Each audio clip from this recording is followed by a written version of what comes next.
পুরনো গ্লানি মুছে নতুন একটা বছরের শুরু হোক। সবাইকে নববর্ষের শুভেচ্ছা। যদিও বা নববর্ষ অনেক আগেই শেষ, তাও নববর্ষের শুভেচ্ছা। এটা ছিল আমাদের নববর্ষের একটা ভিডিও। আমরা যাই করি দুই বোন একসাথে করি। আমার বোন আমাকে ছাড়া যেমন কিছু করে না, আমি আমার বোনকে ছাড়া কোনো আনন্দ পাই না। তো নববর্ষের দিন কিছুই করার থাকে না আসলে, বাইরে একটু ঘোরাঘুরি, নিজের একটু ছবি টবি তোলা, এতটুকুই। একটু খাওয়া দাওয়া আর বাচ্চাদেরকে নিয়ে আসলে নিয়ে ঘোরা। সব কিছুর মজা আসলে বাচ্চাদের কাছেই। আমরা বড় হয়ে যাওয়ার পরে মনে হয় যে এই জিনিসগুলা হচ্ছে আমাদের বাচ্চাদেরও রিয়েলাইজ করা উচিত বা পাওয়া উচিত, কারণ আমরা যেটা পেয়ে আসছি এরা অনেক কিছুই পায় না। এই জন্য ওদেরকে যতটুকু আনন্দ দেওয়া যায়। তো আমাদের এখানে এলাকায় মেলা হচ্ছিল, সেখানে আমরা চলে গিয়েছি আমাদের বাচ্চাদেরকে নিয়ে। আর মেলা অবশ্যই এরকম কিছু অ্যাক্টিভিটিস থাকবে যেগুলোতে সবাই উঠবে, মজা করবে।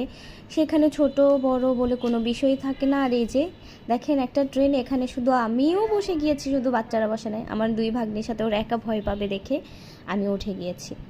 তো এই মেলায় গিয়ে খুবই এনজয় করেছি। আমিও ছোটদের সাথে ছোট হয়ে যাই, ওদের সাথে আমিও অনেক বাচ্চা হয়ে যাই। এটাই আমার কাছে আসলে সব থেকে বড় মজা, এর বাইরে আর কিছুই না।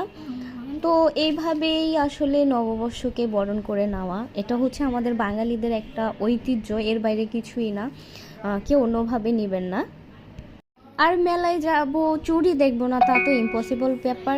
মেলায় থাকবে চুড়ি, জামা, ফিতা সব কিছুই।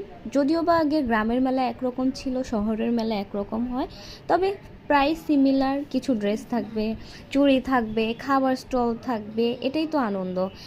তো যাই হোক, আমরা ঘুরে ফিরে দেখছিলাম কোনো কিছু কেনার মতো আছে কিনা বা কেনা যায় কিনা। যদিও বা এটা খুবই ছোট পরিসরে হয়েছে, বাট অনেক ক্রাউডেড ছিল, অনেক মানুষ ছিল। আমরা কিন্তু শাড়ি পরে কোথাও যাইনি, জাস্ট ড্রেস পরে বের হয়ে গিয়েছি। শাড়িটা বাসায় পরেছিলাম।